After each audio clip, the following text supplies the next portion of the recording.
Assalamualaikum warahmatullahi wabarakatuh. Waalaikumsalam warahmatullahi wabarakatuh. Bismillahirrahmanirrahim. Wassalatu wassalamu ala Rasulillah wa ala alihi wa sahbihi wa man wala ba'du. Para mahasiswa, kita awali dulu pertemuan dengan sama-sama baca basmalah. Bismillahirrahmanirrahim. Selanjutnya mari sama-sama kita baca doa Sayyidul Istighfar. Bismillahirrahmanirrahim. Bismillahirrahmanirrahim. Allahumma anta rabbi Allahumma anta rabbi la ilaha illa anta khalaqtani la ilaha illa anta khalaqtani wa ana 'abduka wa ana 'abduka wa ana 'ala ahdika wa ana 'ala ahdika wa 'adika mastata'tu wa a'idha mastata'tu a'udzu bika min syarri ma sana'tu a'udzu bika min syarri ma sana'tu aqulu laka bi ni'matika alayya abu'u laka bi ni'matika 'alayya wa aqulu laka bi dhanbi wa abu'u laka bi dhanbi faghfirli faghfir li fa innahu fa innahu la yaghfiru dzunuba illa anta. la yaghfiru dzunuba illa anta. Para mahasiswa bagaimana keadaannya? Sehat? Alhamdulillah. Alhamdulillah sehat. Silakan ditengok kanan kirinya ya. Ada temannya yang tidak hadir? Ada? Ada. Siapa yang tidak hadir? Siapa? Hasan Kadadir. Hasan. Siapa lagi yang tidak hadir? Hadimi. Hadimi. Atau nanti tolong ya Fiji ya, yang menjawab kelas nanti tolong didapatkan. Yang tidak hadirnya itu nanti dikirim di kelas grup kelas kita akan cari tentang ketidakhadirnya itu apakah karena ada sakit atau lain sebagainya ya. Tolong dikirim nanti di kelas seperti biasa. Baik para mahasiswa, hari ini kita akan bicara tentang pengelolaan sarana dan prasarana pendidikan dalam perkuliahan, administrasi dan manajemen pendidikan. Namun sebelumnya para mahasiswa masih ingat tak pertemuan kita minggu yang lalu? Ada yang ingat? Sekarang? Ya, silakan Adila. Tentang peserta didik, pendidik dan tenaga kependidikan. Ya, jadi kita kemarin bicara itu ya, peserta didik dan tenaga kependidikan. Itu dan materi yang kemarin itu sangat erat hubungannya dengan apa yang kita bicarakan pada pertemuan kali ini, itu terkait dengan pengelolaan sarana dan prasarana pendidikan, sangat terkait sekali. Pokok bahasan kita ini para mahasiswa ada 4 ya. Kita bicara tentang pengertian, tentang apa itu sarana pendidikan, kemudian apa itu prasarana pendidikan, dan bagaimana nanti pengelolaan sarana dan prasarana pendidikan. Untuk mudahnya nanti kita istilahkan aja dengan sarpras ya. Jadi sarana prasarana singkat dengan sebutan sarpras. Sebelumnya saya akan hantar dulu dengan ada ketentuan terkait undang-undang tentang sistem pendidikan nasional. Undang-undang nomor 20 pasal 45 itu menyebutkan bahwa setiap satuan pendidikan baik formal maupun non formal wajib menyediakan sarana dan prasarana yang memadai untuk mendukung pertumbuhan dan perkembangan potensi peserta didik. Nah, makanya tadi sudah saya katakan ini ada kaitannya terkait dengan materi-materi kita yang sebelumnya, bahwa satuan pendidikan itu wajib hukumnya untuk menyiapkan sarana dan prasarana untuk melaksanakan sebuah pembelajaran ya. Mungkin ada enggak yang tahu ya apa itu sarana atau prasarana? Sebelum kita lebih lanjut bicara tentang materi ini, ada silakan siapa yang mau menjelaskan apa itu sarana? Silakan Pak Imah. Sarana dapat diartikan sebagai alat langsung yang digunakan untuk mencapai suatu tujuan, Bapak. Iya, jadi sarana itu alat langsung ya yang terkait dengan pembelajaran atau pendidikan nanti. Kalau prasarana, nah, silakan. Jadi prasarana itu dapat diartikan sebagai alat tidak langsung yang dimanfaatkan untuk meraih tujuan.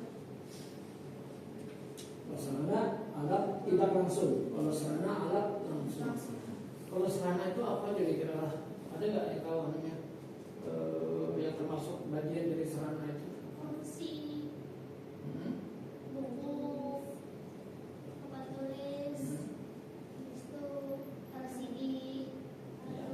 bisa lihat di ruangan kita itu, apa aja yang termasuk sarana itu.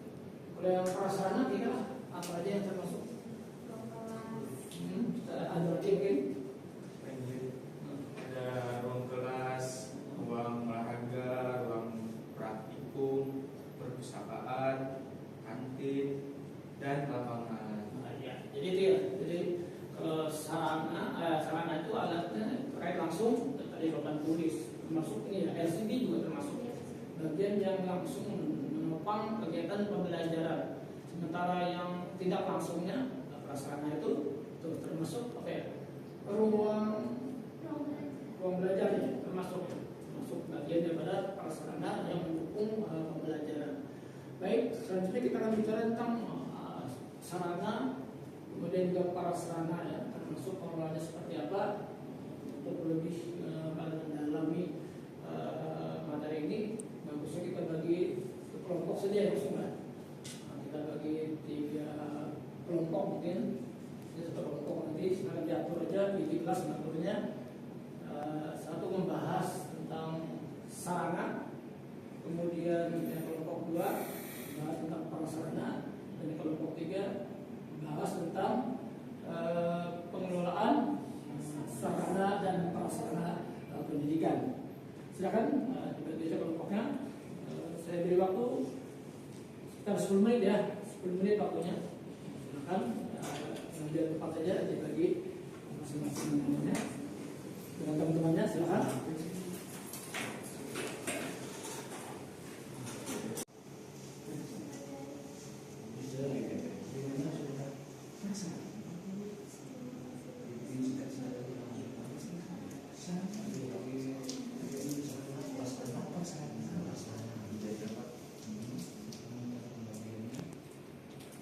Nah, untuk yang tadi nanti kan ada pembentukan mulai dari perencanaan dulu apa aja nanti pendek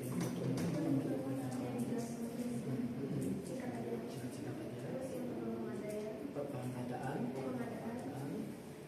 lanjut aja ketiga inventarisasi ya,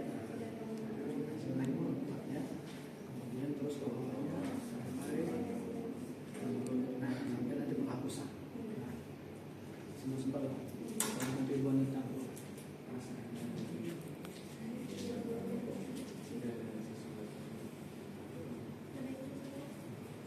Gimana, udah selesai mengeksplor materi yang sudah dibagikan?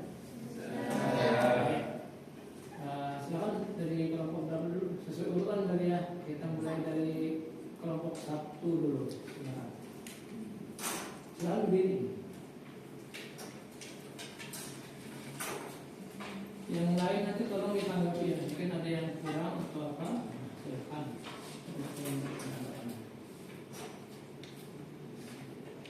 Menjelaskan tentang pengertian.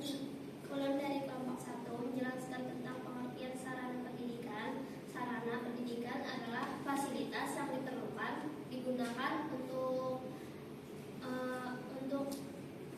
dalam proses pembelajaran agar proses pembelajaran itu bergerak dengan efisien dan berjalan dengan lancar. Selanjutnya akan dilanjutkan oleh Fatimah. Baik, saya di sini ingin menjelaskan lagi kalau sarana pendidikan itu diklasifikasikan menjadi 3. Yang pertama dilihat dari habis atau tidaknya dipakai. Itu contohnya seperti tinta, kertas, bahan kimia. Yang kedua dilihat dari bergerak atau tidaknya seperti kursi, meja, papan tulis, dan lemari.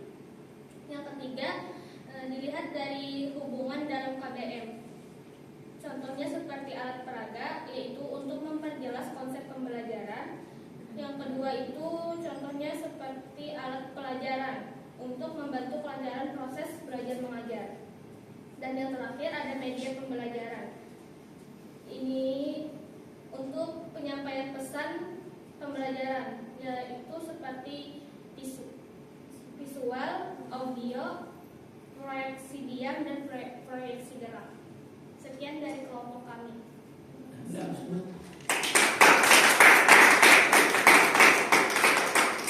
Silakan mau ditanggapi.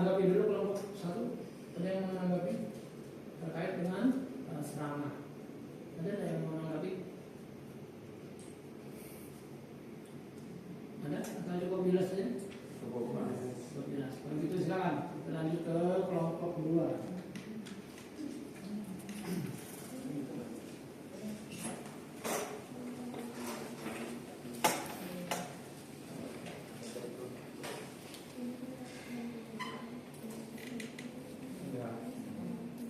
Kami dari kelompok 2 sedikit menjelaskan tentang prasarana terdiri dari Bayu, Anwar Al-Bukhari, Ulun Azraqi. Pengertian prasarana. Menurut KBBI, prasarana adalah sesuatu yang merupakan penunjangan utama terselenggaranya sesuatu proses usaha pembangunan proyek. Selanjutnya ada secara etimologi, prasarana berarti suatu alat tidak langsung untuk mencapai tujuan dalam pendidikan seperti gudang dan WC. Selanjutnya akan dilanjutkan oleh saudara Bukhari. Ya, selanjutnya lanjut menurut Permendiknas nomor 24 tahun 2007, prasarana pendidikan merupakan fasilitas dasar yang diperlukan untuk menjalankan fungsi sekolah atau madrasah. Fasilitas dasar tersebut terdiri atas ruang kelas, ruang perpustakaan, ruang laboratorium, ruang pimpinan, ruang guru, tempat ibadah, ruang OKS, jamban, gedung, ruang sirkulasi, tempat bermain atau berolahraga, dan lain-lain. Selanjutnya akan disambung oleh Bayu. Yang terakhir, yakni prasarana pendidikan. Berdasarkan fungsinya dapat diklasifikasi menjadi 2 jenis. Pertama, prasarana langsung dalam menunjang pembelajaran seperti ruang kelas, ruang laboratorium, ruang perpustakaan, dan lain-lain. Yang B, prasarana tidak langsung dalam menunjang proses pembelajaran seperti ruang pimpinan, ruang guru, kantin, WC, dan lain-lain.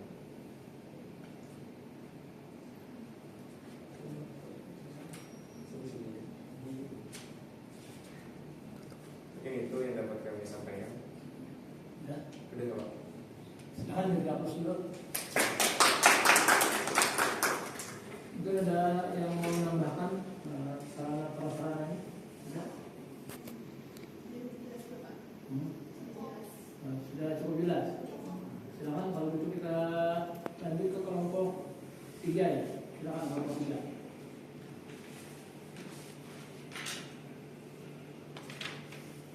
Baik, kami dari kelompok 3, perkenalkan nama Ulun Faizal Sofia, dan di sebelah Ulun ada Kamus Muzalifah Khairina. Kami dapat pengelolaan sarana dan pengelolaan sarpras pendidikan. Ada tahapan yang pertama dari perencanaan. Dari perencanaan kita akan menganalisis kebutuhan. Terus yang kedua, menginventarisasi sarana dan prasarana yang ada. Terus yang ketiga, mengadakan seleksi. Yang keempat, menyediakan dana. Yang kelima, memberikan wewenang untuk melaksanakan tugas penyediaan sarana dan prasarana. Yang pertama itu menganalisis kebutuhan itu seperti menampung usulan pengadaan perlengkapan sekolah yang diajukan oleh setiap unit. Terus yang kedua itu menyusun rencana kebutuhan perlengkapan sekolah untuk periode tertentu. Yang ketiga itu merencanakan kebutuhan yang telah disusun dan perlengkapan tersedia yang sebelumnya. Terus yang keempat, memadukan rencana kebutuhan dengan dana sekolah yang tersedia. Yang kelima, memadukan rencana daftar kebutuhan perlengkapan urgen yang dana tersedia. Yang terakhir adalah penempatan rencana pengadaan akhir. Terus ada juga tahap yang kedua, yaitu pengadaan. Pengadaan itu ada secara pembelian, pembuatan sendiri, penerimaan hibah atau bantuan, penyewaan, peminjaman, pendaur ulangan, penukaran, dan perbaikan atau rekondisi. Terus tahap yang ketiga ada inventarisasi dan penggunaan. Dari inventarisasi sarpras pendidikan itu dari pencatatan sarpras, terus pemberian kode, pelaporan sarpras. Terus ada juga penggunaan sarpras dan prasarana. Penggunaan sarpras harus diatur agar tercapai maksudnya yang diinginkan dalam sekolah tersebut. Terus yang ketiga, pengembangan dan penambahan. Sarpras itu harus dilakukan dan harus perlu dikembangkan terus-menerus agar dapat mencukupi kebutuhan warga sekolah dan siswa yang terus berkembang. Dari secara pemeliharaannya untuk mengkondisikan sarpras senantiasa siap pakai dan tidak mengalami gangguan saat dipakai. Selanjutnya, baik, yang selanjutnya itu ada penghapusan dan manajemen unit, yang manajemen aset. Yang mana pertama itu ada pengembangan atau penambahan. Di proses terakhir ini dalam manajemen sarpras sekolah itu adalah penghapusan perlu dilakukan karena kalau ada perbaikan tidak efektif lagi dapat diperbaiki. Yang mana cara penghapusannya itu bisa dibakar, bisa dipendam, dihibahkan ataupun dilelang. Sekian dari kami. Benar, ada kira berapa dulu ya?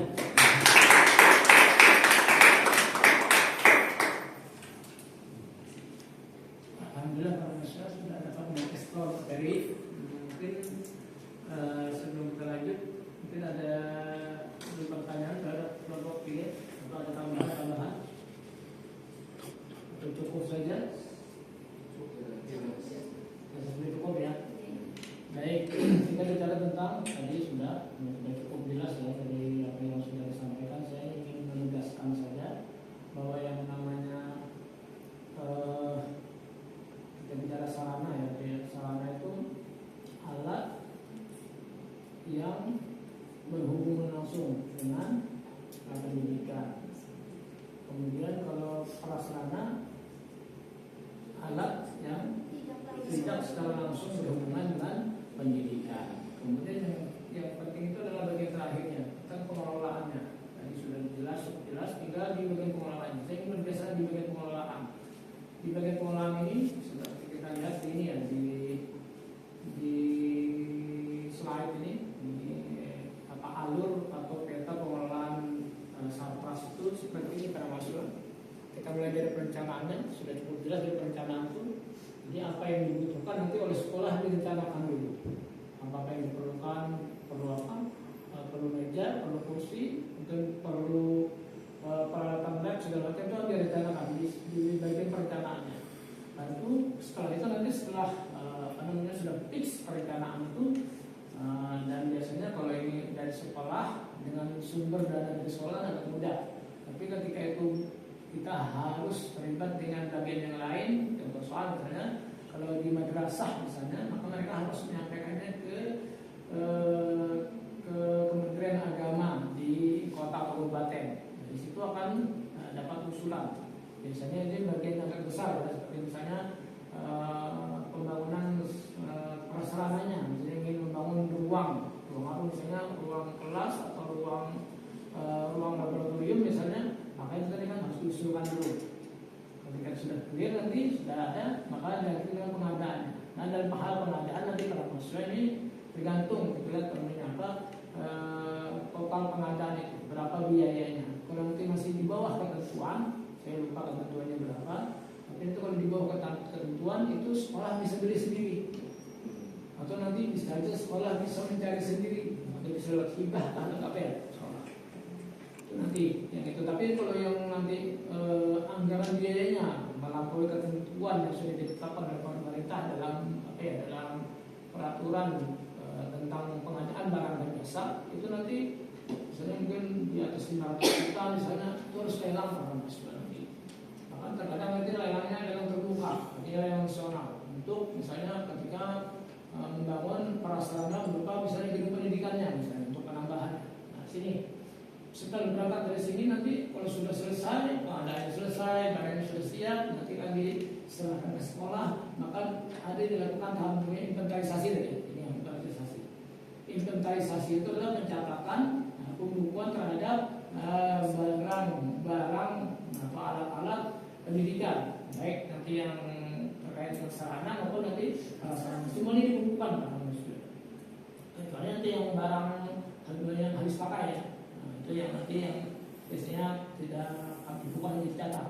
Tapi kalau nanti kalau yang berarti harus pakai, misalnya kayak gedung, kursi, meja, LCD segala macam, yang lama penggunaannya itu nanti dimasukkan dalam buku inventaris. Ketika dia berada dalam buku inventaris, penggunaannya dia harus akan boleh digunakan setelah mungkin diregister dulu, ada namanya pengkodean barang dan registrasi barangnya. Seperti contoh misalnya, sekarang di atas sana ada lemari ya, itu kan piring kabinet ya. Nah itu piring kabinet, kita ambil kemudian sebetulnya ini kan barang inventaris terkait dengan pendidikan juga ini, ya.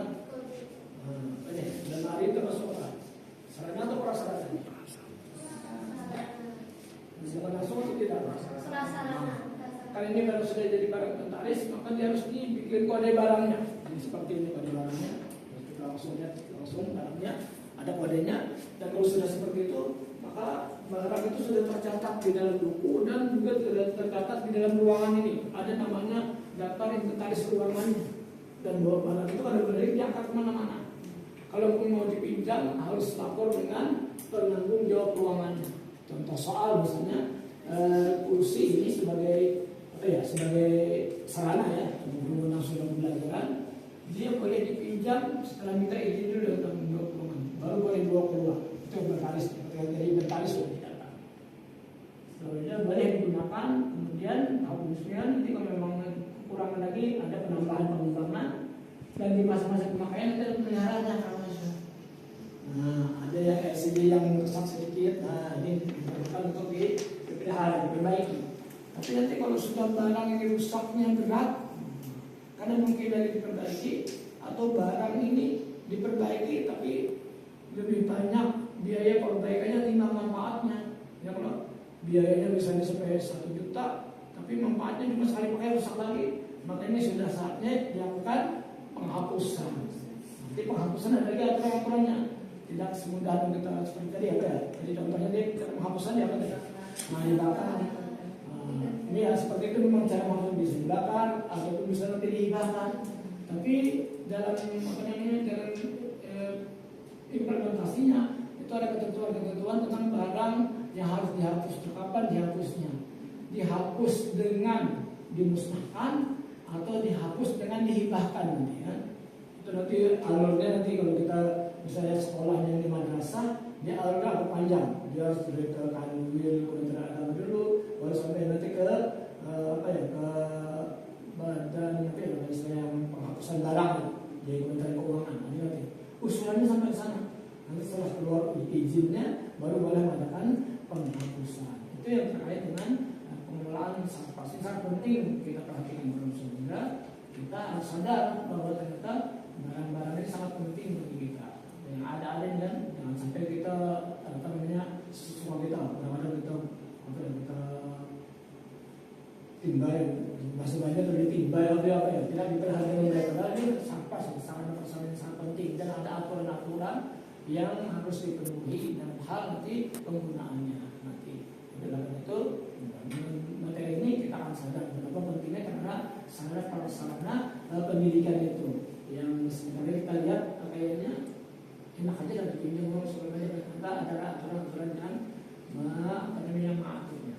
Saya kira demikian bahasa pertemuan kita hari ini. Mudah-mudahan kita semua dapat memahami materi ini dan pentingnya materi ini bagi kita semua. Kemudian selanjutnya mari kita tutup pertemuan dengan sama-sama membaca hamdalah. Alhamdulillah.